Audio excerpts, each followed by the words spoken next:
Bonjour les amis, David Simon, né Yacine Ney. Comment allez-vous en ce beau jour, lundi 23 mars 2020? Welcome, Monday 23 March 2020. Vous allez bien? Vous avez passé un excellent week-end en confinement? Ne vous inquiétez pas, ça va bien se passer. Soyez optimistes, dans tous les cas, soyez optimistes. J'espère que vous prenez toutes les précautions, je dirais, sanitaires. C'est très important. Nous sommes en confinement, je dirais, suite au virus Covid-19. Dans tous les cas, on va aborder cette semaine avec de l'optimisme. Ça c'est très très important. Donc voilà, alors des questions élaborées sur mon compte Facebook, mon compte LinkedIn. Et là, ça va être une semaine un peu plus particulière suite au confinement du virus Covid-19. Donc vous vous doutez bien, vous comprenez aisément qu'on on est sur un télétravail numérique. Donc voilà, donc on va les aborder déjà. Je vais mettre une référence, time to change, l'heure du changement. Voilà, alors mon compte Facebook est consulté. Déjà, mon compte Facebook est consulté par Sophie Ribaud, qui est maître Sophie Ribaud, qui est l'associée de maître Doué-Mercier, dont je vous avais dit les éloges. Voilà. Donc, mon compte Facebook est consulté aussi par Solin Péchon. Alors, Solin Péchon est une force vive de Covey Athlete, et je suis un force vive de Covey Athlete qui me m'accompagne. Voilà, c'est très très important de préciser. Valérie Destré, madame Valérie Destré, consultez mon compte Facebook. Qui est Valérie Destré? Valérie Destré, c'est la personne qui a fait une fausse déclaration mensonger, qui est ici, voilà, fausse déclaration mensonger, qui est condamnable en justice, dont je vous avais dit, tous les tenants, les aboutissants, et c'était la malle de ma finesse, voilà. Voilà, ma fille Inès, je l'embrasse. Ce n'est plus c'est plus la marque de ma fille Inès, Madame Valérie Destré, il faut le savoir, donc c'est très important de le préciser. Madame, je ne connaissais pas Isabelle Drey, qui est une manager de Covey Athlete, je vous salue. Et le PDG, le président de WeCare, O2, Guillaume Richard. Voilà. Alors, mon compte LinkedIn est consulté par le secteur de l'assurance AXA, le secteur bancaire BNP Paribas, Société Générale dont j'ai mon compte. Et pourquoi le secteur bancaire et pourquoi le secteur de l'assurance? Alors, le secteur de l'assurance, agent mandataire, AXA Assurance, voilà. Une des forces vives de Covey Athlete et Mema Conseil en Devina, attaché commercial chez Groupe Prévoir, voilà, c'est important de préciser. Et le secteur du cabinet de recrutement, Michael Page, cabinet de recrutement. Pourcentage, 12% de stratège commercial, 8% de spécialistes de service client, 8% de commercial, 8% de testeurs d'assurance qualité et 4% de consultants. Une phrase de coaching. Et là, je pense que j'attire votre attention, réellement votre attention. Pourquoi ? Alors, par ces temps difficiles, et je vous avais dit au préalable, déjà dans un premier temps, time to change, l'heure du changement. Nous traversons des périodes, des temps assez difficiles. Et là, par ces temps difficiles, par ce confinement, à cause du Covid-19, prenons le temps de la réflexion, prenons le temps, je dirais, de se poser. C'est très très important. Profitons de ce confinement pour faire le point, notre conscience, pour essayer d'arranger et de reprendre le cours de notre vie. Voilà. Alors, au lieu de passer notre temps à faire des embrouilles, à faire le qu'en dira-t-on, les oui-dire, les points de couleur, les rumeurs, il est très très important de faire notre examen de conscience et faire de la cohésion et de la solidarité. Très très important. Passons le temps aussi, prenant des nouvelles aussi de notre famille, au téléphone, parce que nous sommes en confinement. Professionnellement parlant, je vous invite à vous former. Parce qu'à l'heure actuelle, nous télétravaillons par le numérique, grâce à la transformation numérique, la transformation digitale, heureusement. Très très important.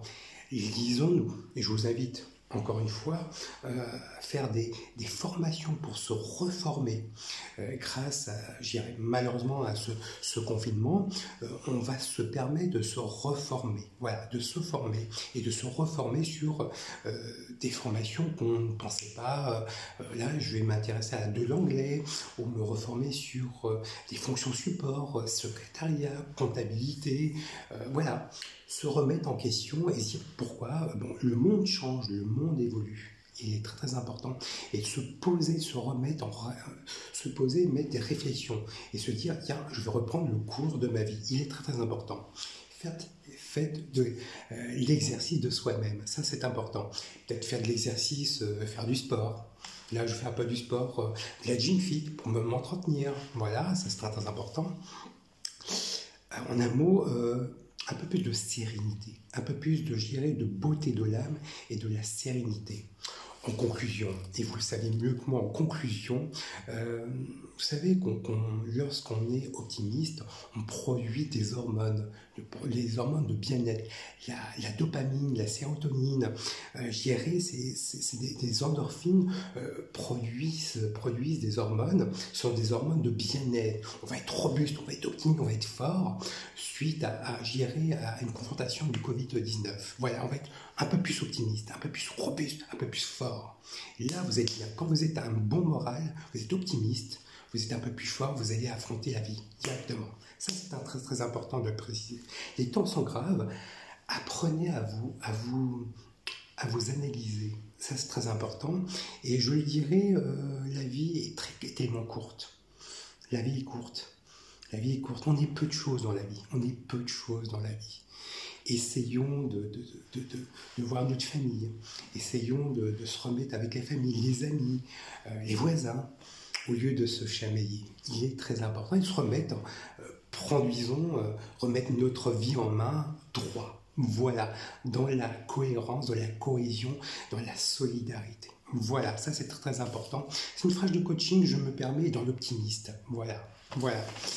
Alors, première question de Nesrine. Par cet impact de confinement du Covid-19, est-ce que les acteurs judiciaires, donc lorsque tu étais surveillant pénitentiaire, prennent conscience de la réalité du terrain? Alors, je ne sais pas, Nesrine, suite à cet événement, à cette catastrophe sanitaire planétaire, oui, je pense que oui, il y a eu des failles dans mon dossier de divorce. Des failles, je dirais des failles, oui, des failles. Des failles suite, quand j'étais surveillant pénitentiaire, stagiaire et le Mans-les-Croisettes, donc il y a eu des failles. Donc, avis de classement quand j'étais agressé, lorsque j'étais surveillant élément croisette, élément légal, élément matériel, les faits ont été 10 ans. Donc nous allons en classe action. Je reprends mes droits parentaux à Paris. Divorce en partie franc-branche. Oui, il y a eu des failles. Déclaration de mensonger établie par maître Sadler, tombon de jeu maître Sadler, tombon du TGElement. Donc oui. Et puis bon, je dirais que vous réussissez un concours d'État. Oui, quand vous réussissez un concours d'État, je dirais...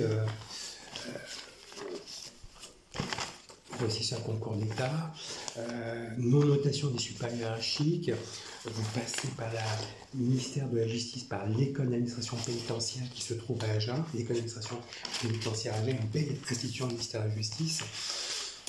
Oui, il y a eu des failles, il y a eu des carences, un non-professionnalisme, et puis bon, le fait que j'ai changé mon nom, mon prénom en 2001 par maître Caroline David, inscrit à vos comptes du Mans, inscrit à ma copie texte intégrale de naissance. c'est une tartuffe en blanche. Donc je ne vais pas jeter. C'est l'effet domino. C'est l'effet domino. C'est l'effet domino. Ce dossier, moi, je n'ai plus la main. Ça passe tout se gère par ministère de la Justice, ministère intérieur des GSI, ministère des Armées, des GSE, des RM. Donc j'ai plus la main. Donc les acteurs judiciaires, voilà. Je n'ai plus la main. Fausse déclaration mensonger. Oui. Voyez, regardez, je me suis rasé mon bouc pour être propre, nickel. Je laisse un peu pousser mes cheveux. Voilà, j'ai quelques rayures. Voilà, les cicatrices dont j'ai subi en 2011 suite à l'agression en 2010 lorsque j'étais surveillant pénitentiaire stagiaire et Malemont les Croisettes. Donc voilà. Donc je n'ai pas menti. Je n'ai pas menti, voilà. Cicatrice là, en 2011. On m'a intenté ma vie en 2010. J'ai eu un accident en 2011. Voilà, vous comprenez aisément. C'est une gravité. C'est une, on va dire les choses telles qu'elles sont en Nisrine. Voilà, il faut prendre conscience. Ils ont pris conscience, surveillant pénitentiaire, et je dépends du ministère des Armées. Surveillant. Et oui, je n'étais pas au ministère des Armées. Pourquoi et pour quelle raison? J'ai effectué le service militaire contingent 95-04. J'ai effectué mes classes au 2e régiment d'infanterie marine 15 Saint-Martin et Palières. J'ai été affecté en qualité de serveur 95-04, 15 Mangin 95-04. Voilà. Donc j'appartiens au ministère des Armées, direction générale des services extérieurs. Donc DGSE. Donc vous comprenez aisément, Nesrine, je prends quand même des précautions oratoires. Je devais divorcer suite à la venue, et j'ai eu la chance, l'honneur et le privilège de rencontrer la famille royale marocaine, la famille royale et la famille royale espagnole. Donc en 2008-2009, voilà. Donc j'ai eu cette chance-là. Quand j'habitais à 11 rue Herpel, ex-Valois habiteur, appartement numéro 11th Street Herpel, appartement 31. Voilà. Donc voilà, c'est très important. Voilà, je devais divorcer, mais proprement. Donc ils ont pris conscience de la réalité du terrain, réellement. Mais bon, ça c'est l'examen de conscience. Moi j'ai plus la main. Je n'ai plus la main. C'est à Paris que ça gère. Voilà, c'est à Paris que ça gère. Et puis bon, voilà. Maintenant, j'habite au 21 rue Hippolyte Le Cornuet, appartement 60. Les acteurs et les actrices de mon agression habitent là. Donc voilà. Donc bon voilà, il y a certaines personnes qui me disent bonjour. Et hier, la semaine dernière, je ne voulais pas vous dire bonjour. Vous étiez acteur et actrice de mon agression à caractère discriminatoire. Voilà. Donc lorsque j'ai des surveillants pénitentiaires, stagiaires et Malemont les Croisettes, passe de par avocat. Voilà, une locataire d'ici. Donc je prends une précaution oratoire. Donc voilà. Donc c'est pour ça que j'ai rasé mon bouc et bon voilà, ça va pousser. Je vais laisser pousser mon bouc pour des raisons. Voilà, j'ai une belle cicatrice là, un là, voilà. Donc voilà, ici. Donc voilà, suite à mon agression quand j'étais surveillant pénitentiaire, stagiaire et Malemont les Croisettes, dont on a eu un élément légal, donc j'ai eu un accident en 2011. Donc voilà, je plaisante pas. Voilà. Donc on prend, je prends quand même des précautions oratoires, donc, et puis bon voilà, je ne vais pas vous cacher, la naissance de ma fille Inès, voilà, je dirais le 6 juin 2005, moi, David Simon, né Yassine Minami, en pardon, ma fille Inès Anaïs Laurence Simon, née le 6 juin 2005 à l'hôpital du Mans dans la Sarthe, voilà. Tout un bonheur, ma fille Inès Anaïs Laurent Simon à 11 rue Herpel, voilà, tout un bonheur, voilà, regardez, j'avais maigri là, voilà. Inès avait 11 rue Herpel, voilà, et moi j'avais maigri suite à mon accident en 2011, plus de 20 kilos, bon, vous voyez, il y a des belles cicatrices, hein. Regardez, à son anniversaire à 7 ans, voilà, 11 rue Herpel. Voilà, moi, David Simon, né Yassine Minami avec ma fille Inès Anaïs Laurent Simon. Et à Deauville, eh oui, tout bichon, eh oui. Donc voilà, c'est tout un bonheur de ma fille. Vous voyez, je dirais, la grossesse de mon ex-épouse Laurence Vérité-Simon, rue Marivaux. Donc je vous avais dit, pour ma fille Inès, voilà. Ah oui, c'est tout un bonheur. Et je vous avais dit au préalable, directement, j'étais aussi ami de Covéathlete, voilà, de la SAIM. Voilà. Moi, David Simon, Négation Ami, et les amis de Covéathlete, plateforme SAIM, voilà. Et puis voilà, je ne vous cache pas, mon ex-épouse, moi, David Simon, Négation Ami, et mon ex-épouse Laurence Vérité-Simon, aucune jalousie, hein. C'était le 4 octobre 2003 à l'hôtel du Ville du Mans. Et oui. Moi et mon ex-épouse et j'irai mon ex-belle-sœur Stéphanie Vérité-Fossel, signant les bans du mariage. Mon frère Mourad Ounemi signant le ban du mariage, c'était mon témoin de mon mariage, le témoin de mon mariage, mon frère Mourad Ounemi, le 4 octobre 2003. Et voilà, vous voyez, je ne vous invente pas. Et vous voyez, Madame Valérie Distré, en donnant les alliances, mon ex-épouse Laurence Vérité-Simon et moi, David Simon, né Yassine Mimi, le 4 octobre 2003. Donc voilà, c'est tout un bonheur, tout un bonheur. Donc il y a eu des failles, voilà, il y a eu des failles, donc on prend conscience de la réalité du terrain. On prend conscience de la réalité du terrain, mais on va faire, je mets toutes les chances de mon côté et je vais à la plus haute juridiction de l'ordre judiciaire français qui se trouve à Paris, à la Cour de cassation, qui prennent les décisions en matière civile, pénale et commerciale. Voilà. Mais je prends, ça va mettre un peu plus de temps, Voilà Nesrine. Mais ils ont pris des consciences, réellement. Deuxième question, tu vois quand ta fille Inès? Une question de Virginie. Virginie, je la vois après le confinement. Après le confinement, donc tout dépendra des décisions du virus de confinement Covid-19. Donc voilà, je l'ai tous les soirs, donc je le mets sur mon compte Facebook tous les soirs. Il y a une bienveillance, ça se passe bien, elle est contente. Elle prend ses cours à la téléassistance, je dirais, en cours d'assistance. Donc non, il n'y a pas de souci. Elle est chez elle avec sa maman, ça se passe bien, donc il n'y a pas de souci. À 15 avenue à Paderborn, Le Mans, mais ça se passe bien. Voilà. Je vous le dis, hein, elle habite à 15 minutes par Paderborn, je ne peux pas vous dire. Moi, je suis au 21 rue Hippolyte Le Cornuet, je l'ai au téléphone, donc je ne peux pas vous dire si elle est à 15 minutes Paderborn ou dans une maison de campagne. Je ne sais pas, je ne peux pas vous dire. Mais elle me téléphone. Donc voilà, je ne vous cache pas. Elle me téléphone, donc voilà. Voilà. Je ne peux pas vous dire si on est en confinement. Donc d'ici un mois et demi, mi-avril, si tout se passe bien, au début, voilà, mi-avril, si tout se passe bien. Je ne peux pas vous dire. Ce sera conditionnel, tout dépend des décisions du gouvernement, mais je ne peux pas vous dire. Voilà. C'est une décision du confinement, c'est tout à fait normal. Voilà. Mais ça se passe bien. Je vous rassure, ça se passe bien, elle est contente. Et moi, je suis heureux d'entendre la voix de ma fille Inès. C'est mon bébé d'amour, hein. C'est mon bébé d'amour et voilà, c'est mon bébé, je l'embrasse très très fort. Voilà, mais c'est ma fille, c'est mon bébé, c'est ma filiation. On se prend tous les jours un appel quotidiennement, ça se passe bien. Voilà, il n'y a pas de souci. Voilà Virginie. Les bons gestes contre les virus Covid-19. Alors, quels sont les bons gestes? Les bons gestes, quand vous rentrez chez soi, de retour à la maison, ne rien toucher. Enlevez vos chaussures, comme moi, j'ai pas de chaussures.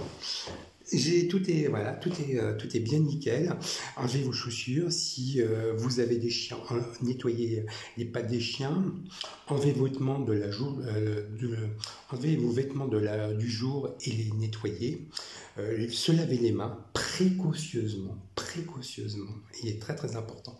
Précautionneusement, désinfecter par du gel, désinfecter vos lunettes, soit l'alcool et vos portables, l'alcool ou ou de l'eau, avec de l'eau, désinfecter vos chaussures, ça c'est très très important. Alors je tâcherai de mettre un focus par rapport à ça. Moi, comment se nettoyer les mains. Ben moi je vous dis, voilà, moi je le dis, moi je prends référence, c'est l'éducation, ça se passe, c'est l'éducation. L'éducation, c'est un des principes fondamentaux de l'éducation. Vous vous lavez les mains, vous retroussez vos manches, vous mettez du robinet, bon, je le fais je dirais invisiblement, je le fais vraiment, c'est pas du théâtre. Vous lavez, vous prenez du savon, vous nettoyez sur les côtés, voilà. Sur les côtés, frottez sur les côtés, voilà, comme ça. Jusqu'ici, bien frotter. Je vais vous dire pourquoi. Frottez, et vous enlevez, et vous mettez le robinet, et vous nettoyez vos mains. Vous nettoyez, impeccable. Et je vais vous dire pourquoi. Lorsque moi je suis français d'origine marocaine berbère, et vous savez, moi le vendredi, ça m'a marqué, hein, parce que chez nous, chez les franco-marocains, tous les vendredis, on prend un couscous. On déjeune, en famille, on couscous. Et le mahsel, moi chez mes grands-parents, j'ai ce souvenir, l'art de recevoir chez mes grands-parents maternels, et on a le mahsel, on se lave les mains. J'avais une gouvernante qui me proposait de laver mes mains. Voilà, mais si vous vous lavez les mains, vous n'aurez pas de problème de Covid, de virus. Vous vous lavez les mains, avec un savon. On appelle ça le marcel. C'est un ustensile de lavage de mains. Et avant de déjeuner le couscous du vendredi. Voilà, c'était l'art de recevoir chez mes grands-parents. C'est un des principes fondamentaux de l'éducation, se laver, se nettoyer. Et je vais vous dire pourquoi la raison. Voilà, j'étais aussi commercial, je vous fais une confidence de bienveillance et de moralisation. J'étais commercial chez Lucette, laboratoire Oral Care, Pierre Fabre, qui se trouve à Castres, une belle région Castres, une belle région du sud-ouest, une belle équipe de rugby que je connais, j'ai eu la chance, voilà, je connais un peu Castres, donc voilà, laboratoire Pierre Fabre. J'ai eu, pour des raisons qui me sont personnelles, je suis resté très peu de temps. C'est pour ça que je ne l'ai pas mis sur mon compte LinkedIn professionnel, laboratoire Lucette, où je vendais auprès des dentistes, auprès des hôpitaux, des cliniques, l'hygiène, voilà, les produits hygiéniques. Donc voilà, auprès des dentistes, voilà. Donc voilà, je ne vous cache pas. Hein. Et donc j'ai un produit Arthrodon, lavage des dents. Voilà. Et oui, voilà. Donc ça me parle déjà par l'éducation, mais par le professionnalisme. Voilà. Et j'entends des gens, beaucoup de gens, lorsqu'ils aillent aux toilettes, ils ne tirent pas la chasse d'eau pour aller suriner ou déféquer.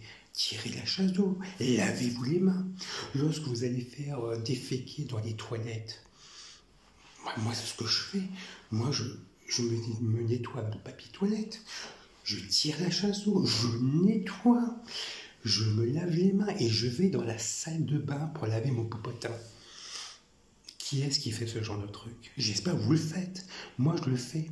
Et je peux vous assurer, poser la question à des gens, combien de personnes qui vont déféquer aux toilettes, qui ne se lavent pas les mains? Moi, je me lave les mains. Voilà, c'est une question d'hygiène. Vous lavez les mains, vous nettoyez les fesses avec du papier toilette, vous tirez la chose, vous nettoyez les toilettes, vous lavez les mains correctement et vous allez nettoyer votre popotin correctement. Et je peux vous assurer, j'avais tenu des propos sur ce thème-là avant le confinement au service des entreprises, j'avais passé des entretiens, c'est vrai que ce que vous dites est vrai, il y a très peu de gens qui se lavent les mains après les toilettes, voilà. Et certaines entreprises, je ne vous cache pas, moi, je suis très étonné qu'il n'y a pas de douche auprès des comités d'entreprise pour se laver les toilettes, pour se laver le popotin lorsqu'on défèque. Et oui. Il faut savoir, il faut se laver le popotin lorsqu'on défèque aux toilettes. Principe d'hygiène. C'était important de le préciser. Voilà. Et je vais lire la page 39, dont je vous avais dit l'ouvrage Maître Bertrand Perrier sur le bout de la langue, le plaisir de mots justes, par l'auteur de La parole est un sport de combat. Voilà. Les mots à la bouche. J'ai un petit secret. Allez, je vous le livre, parce qu'il n'est pas si compromettant que cela. Juste derrière moi, dans mon bureau d'avocat, j'ai, comme la plupart de mes confrères, un petit meuble où je range mes codes. Ce sont des codes rouges de la maison d'Alloz. Ça fait sérieux pour les clients. Mais si on regarde bien, et normalement, les clients ne sont pas censés scruter le meuble de façon suffisante pour s'en apercevoir. Un intrus se cache dans cette rangée, le guide Michelin. Le camouflage est presque indécelable, car les codes d'Alloz sont exactement de la même forme, même épaisseur et la même couleur que le guide Michelin. C'est pratique, je peux passer un instant du code pénal à l'os à moelle. Je m'en prive pas, les noms des restaurants, les intitulés des plats, les étoiles, des fourchettes, les bébédums constituent un univers en soi, bien moins aride que celui des lois, les décrets des jurisprudences. Univers sous lequel règne impitoyablement les critiques gastronomiques dont le jargon ne laisse de me surprendre. Je me demande en particulier toujours ce que je recouvre le septiéternel mention d'une cuisine au goût du jour. Si la cuisine est du goût de la veille, c'est qu'elle est périmée. Si elle est goût de lendemain, c'est qu'elle est surgelée, du sorte que le goût du jour me paraît relever d'une banalité assez troublante. Les plaisirs de la table font partie intégrante de ma vie. Rien d'étonnant. Une partie de ma famille élevait des moutons et tenait une boucherie dans les Deux-Sèvres. Ils amenaient leurs bêtes aux abattoirs de Vaugirard. Je ne serais pas absolument surpris qu'ils aient fait un peu de marché noir pendant la guerre de façon jambier de la rue Poliveau dans la traversée de Paris. C'était Bertrand Perrier, est avocat, c'était Bertrand Perrier sur le bout de la langue au plaisir du mot juste. Bertrand Perrier est avocat du Conseil d'État et à la Cour de cassation, il enseigne l'art oratoire à Sciences Po et à HEC. Il a participé à Film à voix haute et il contribue à la formation des participants au programme Éloquentia qui désigne chaque année le meilleur orateur de la Seine-Saint-Denis. Les mots sont mes plus chers compagnons. Chaque jour, je joue avec eux, je les manie avec délectation. Ils offrent une infinité de portes ouvertes sur le monde pour le décrire, le transformer sans échapper, choisir comme dans une boîte à outils le mieux adapté, le plus exact, le plus inattendu. Quel bonheur! C'est ce goût, ces mots que je m'efforce de transmettre aux jeunes que je forme à la prise de parole en public ou que je rencontre à l'occasion de ces concours d'éloquence qui partout fleurissent depuis quelques années. Ce livre à la fois ludique et stimulant est une déclaration d'amour aux mots. Il dessine également le portrait décalé d'un défenseur d'une parole sincère et authentique. Après La parole est un sport de combat, Bertrand Perrier poursuit son exploration de la langue française et vous invite à partager le plaisir du mot juste. Voilà, bel ouvrage. Et pour conclure, il faudra bien conclure. Je citerai une citation de Jean-Paul Sartre, qui était un écrivain et philosophe français du XXe siècle. Nous sommes nos choix. Jean-Paul Sartre. Dans tous les cas, je vous remercie de cette bienveillance, de cette sollicitude, de cette écoute. J'ai qu'à vous souhaiter un très bon lundi, une très belle semaine, et une très belle journée. Et dans tous les cas, prenez soin de vous, c'est très important. Prenez les préconisations très très importantes du confinement. Et dans tous les cas, soyez optimistes, soyez côté pragmatique à toute opportunité. Je vous embrasse, à très bientôt.